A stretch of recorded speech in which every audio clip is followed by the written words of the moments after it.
Strengthen your understanding of governance and policy design. The 12-week graduate course in public policy begins 10th January 2026.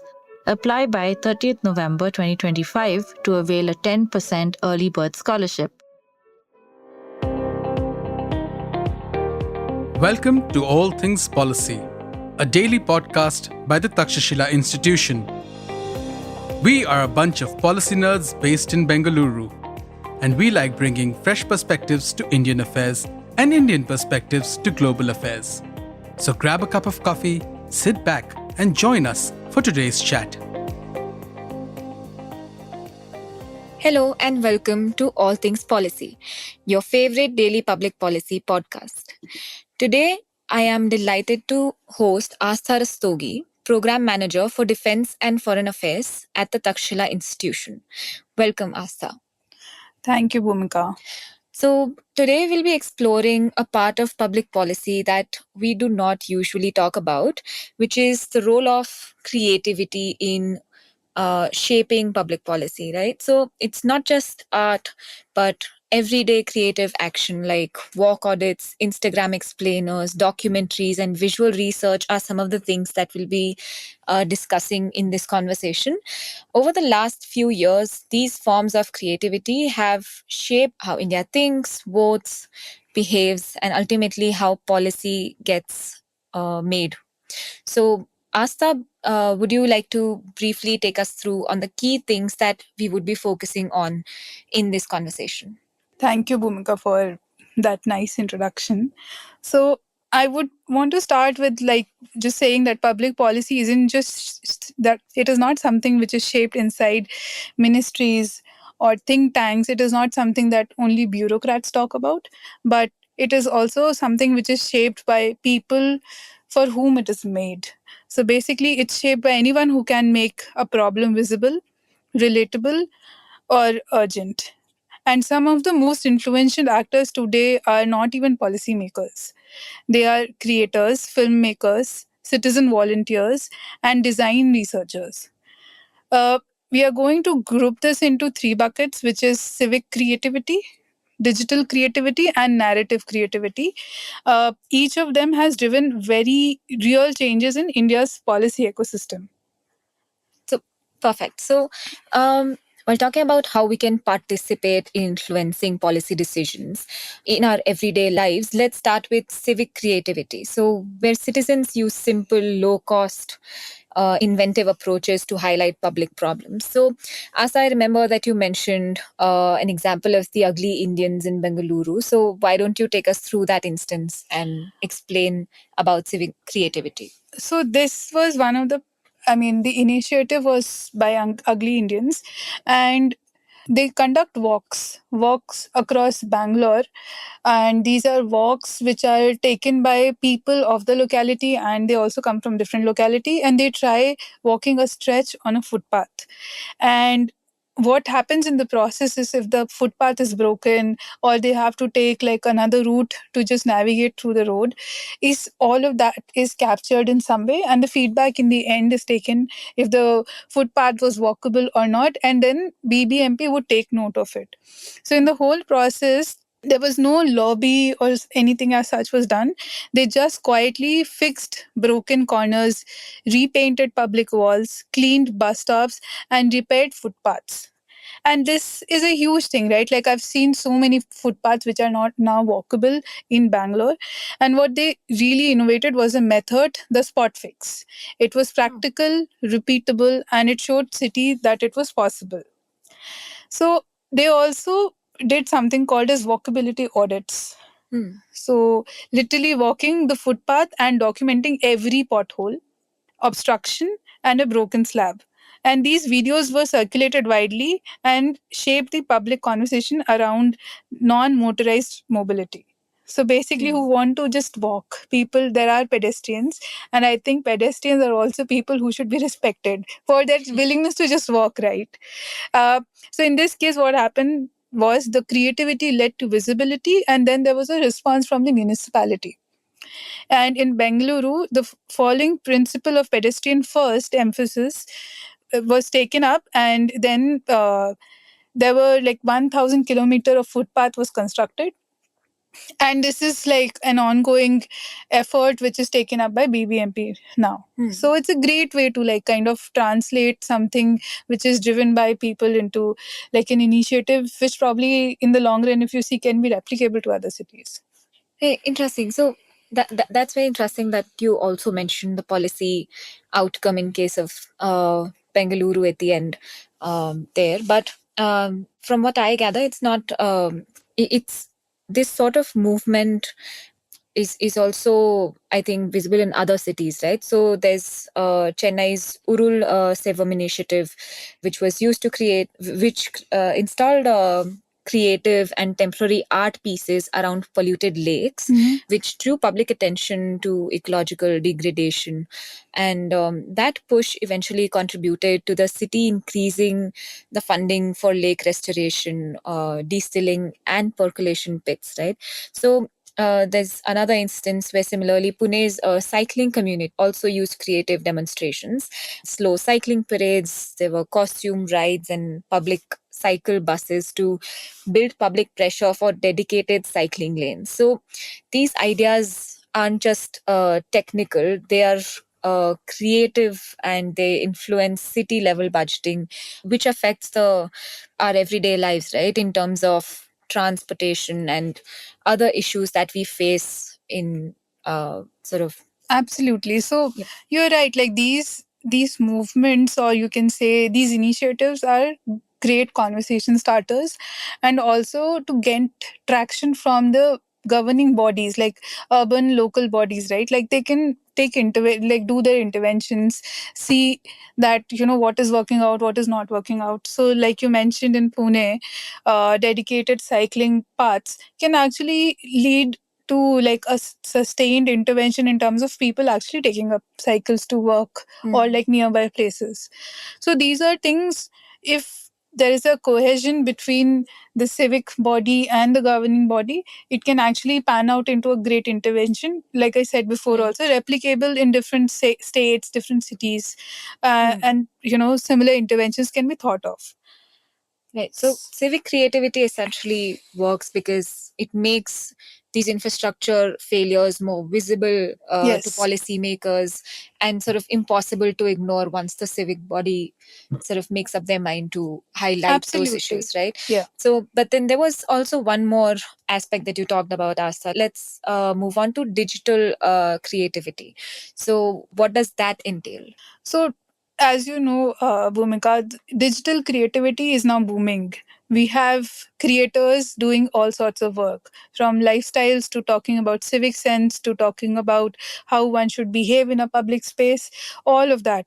So one very important instance that comes to my mind is of Food Farmer. So his reels breaking down food labels, sugar content, and healthy and what is non-healthy food. And what happened in his reels, on the way he was narrating these stories, was people started reading the labels of the products they are consuming. Earlier we were very unaware, right? Like we would just trust that, okay, so and so brand, so this must be a good product, because in our head we make sense of the price and the company that we are buying, rather than going back and checking the label what goes in a food. So when he started off talking about these labels, it became more important for people to read before they buy a product. And this eventually led to people making more healthier choices. I'm not saying that it probably had a great impact. I'm sure a lot of people still don't care, but at least to start off with the conversation, it was really good.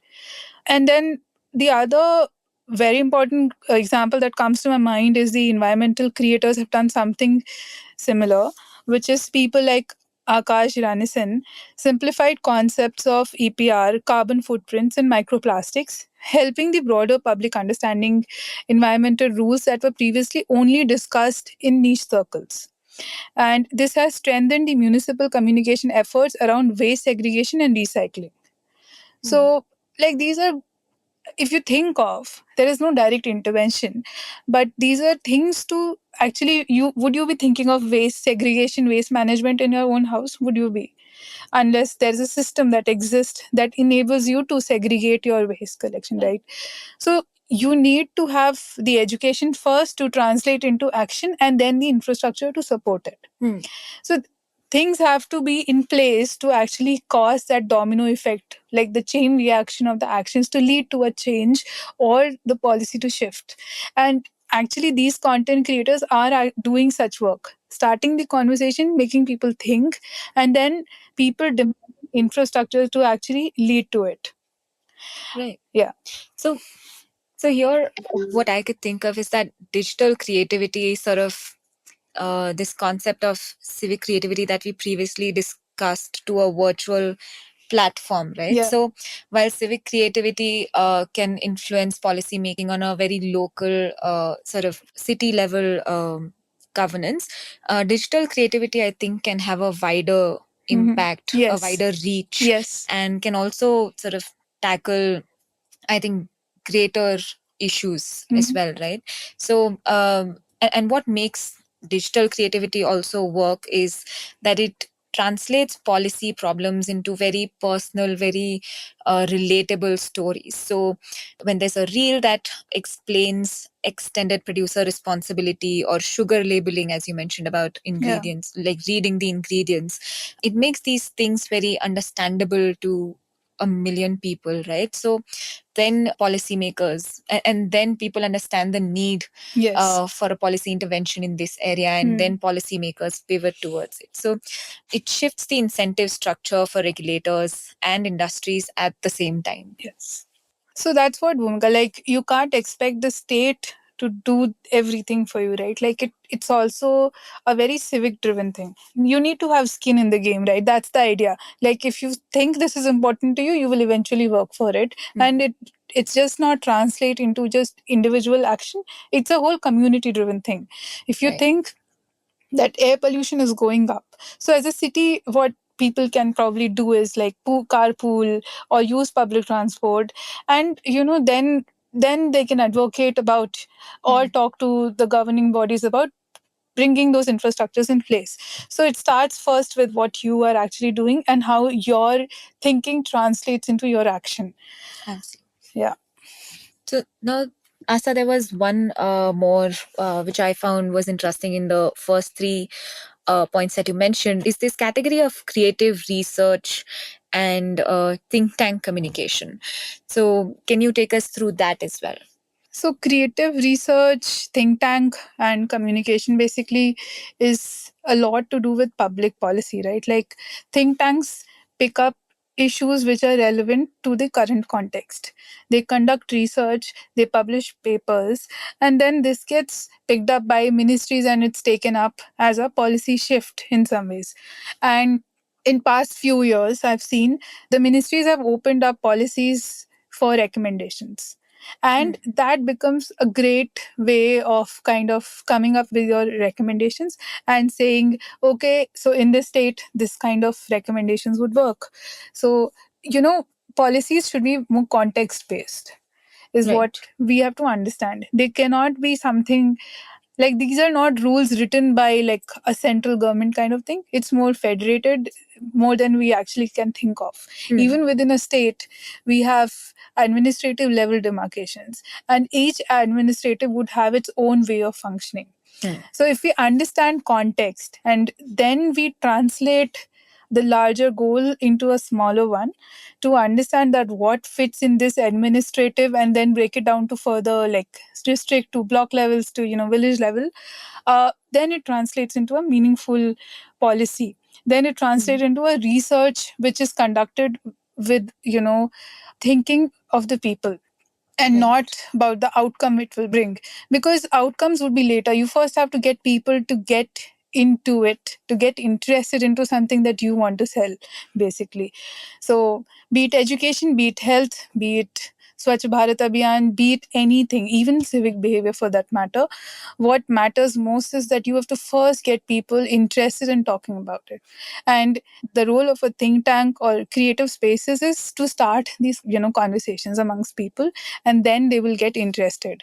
Right. So essentially communicating effectively and making this complex information accessible to the people, right? So also what we try to do with this podcast here at Takshila.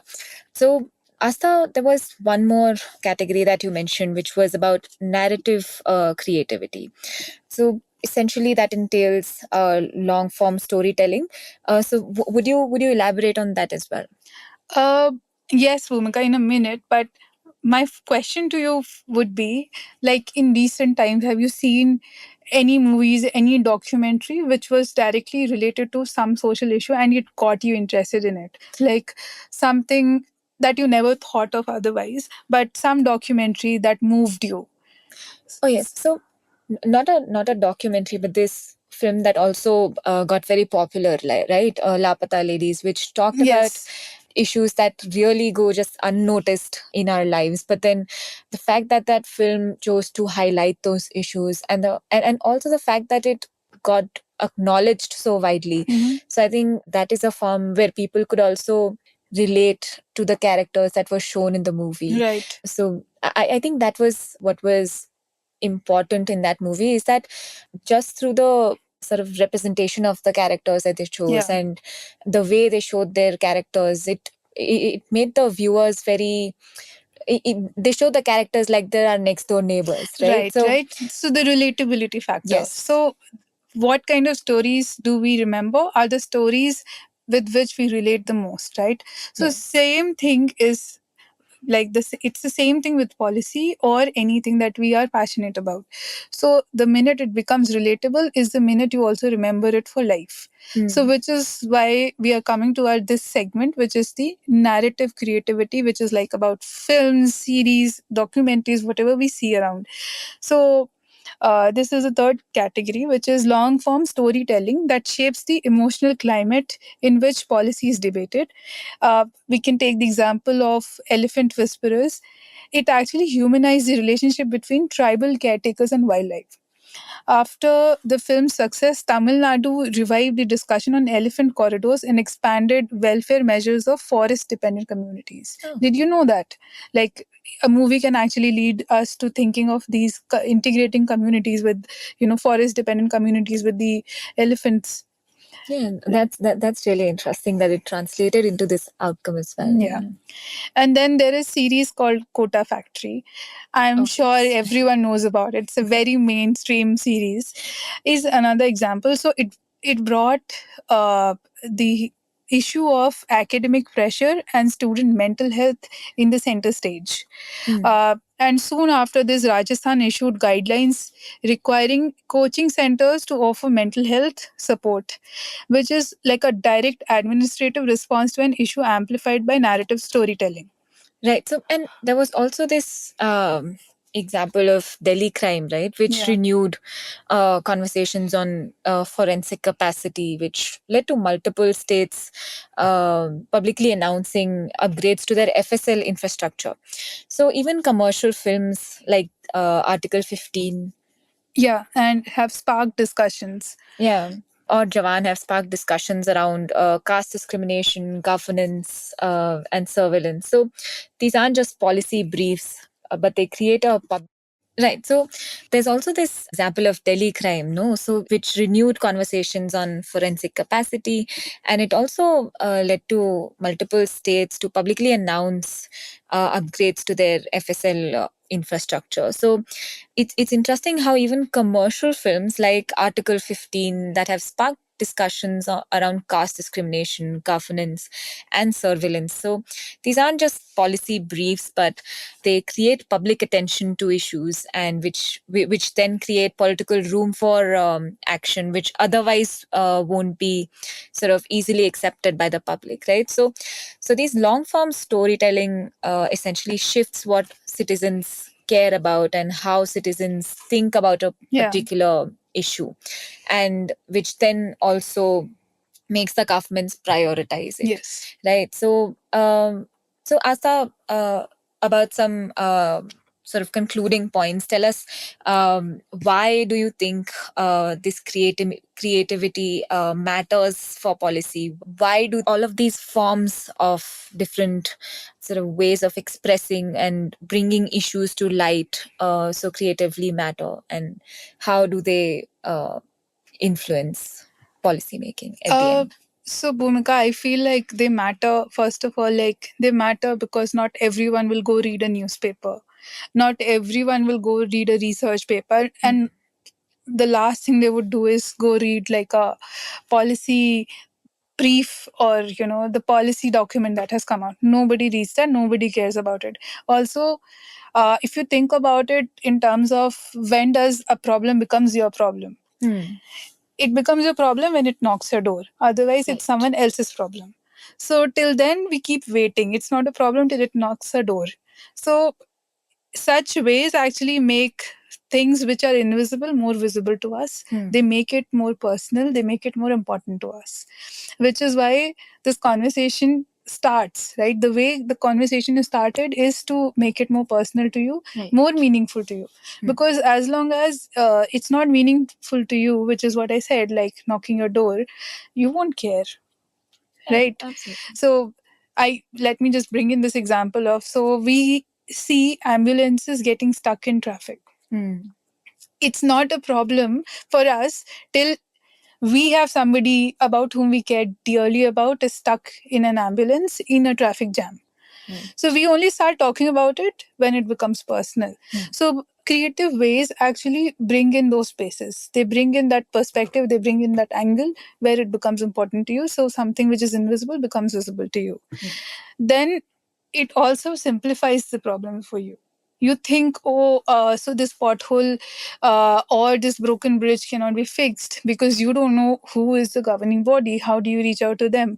But for an instance, if you see there is a civic body who works locally in your so-called locality, you can reach out to them. They can reach out to the governing body on your behalf or on the behalf of the whole community that they are facing certain problems.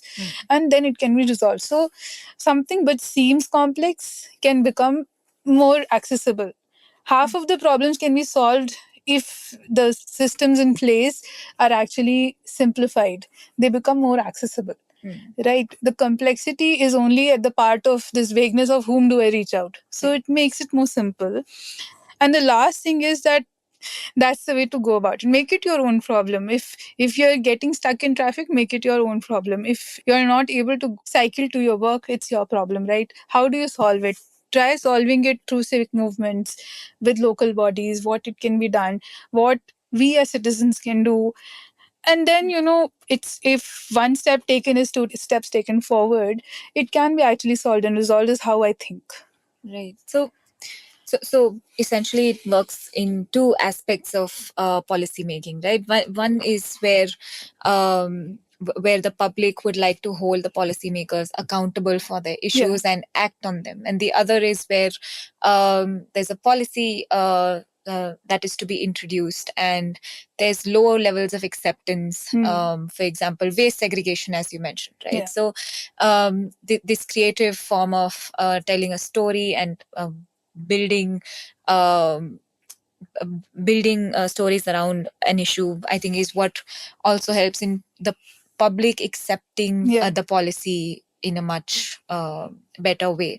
So yes, Asta, thank you. It has been a really interesting conversation, and thank you for providing us with so many instances as well. Thank you, Bhumika. So these are the cases for civic creativity, digital creativity, and narrative creativity, and how creative research can quietly reshape the way India is building its policy. Thank you, Bhumika. Also, like whether it's a reel or it's a walk audit, a documentary, or a visual index, creative work is now a part of policy making ecosystem, which we cannot deny. We'll have to be, I think, become more accepting of it as we go ahead. It informs and provokes, and most importantly, it mobilizes the way we function in our own spaces and how we face the state, how state faces us. Thank you, Bhumika. Absolutely. Thanks, Asta, for those concluding remarks. And thank you to all our listeners for joining in. If you liked our show, dive into Takshashila's research on technology, strategy, and economic affairs. Check us out at our Twitter handle @TakshashilaINST or our website takshashila.org.in.